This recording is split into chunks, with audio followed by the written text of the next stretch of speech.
सुनाहू भैया लक्ष्मण रथ के सजावऊ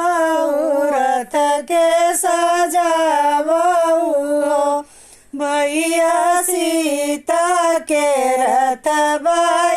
बैठावऊ जंगल छोड़ी आवऊ थर थर कापै भैया लक्ष्मण राम से अरज करयो भैया कौन गुना सीता कैली जंगल छोड़ी आई हो पनावा की नैया सीता पातरी कुसुम ऐसी सुंदर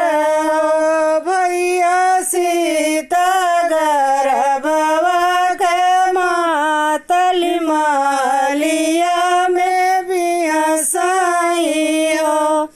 जतिया का पतरी गोविनिया चलत ताना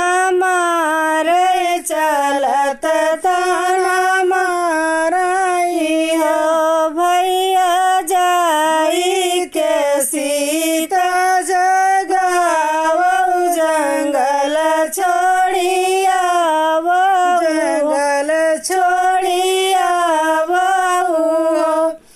एक बन गईले दूसर बन अवरो तीसर बन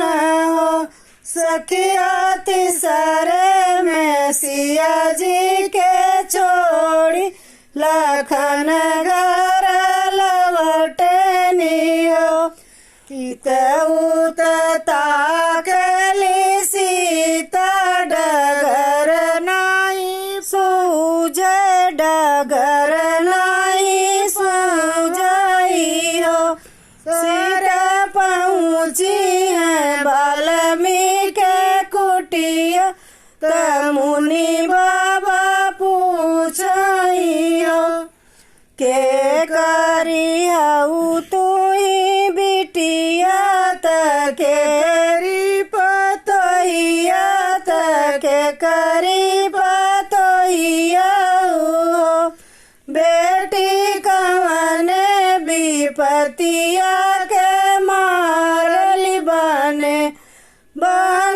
भटकऊ राजा जनक जी के बिटिया दशरथ पतोहिया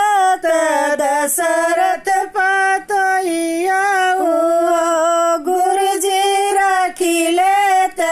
अपनी शरणिया कठिन दुख काटित 8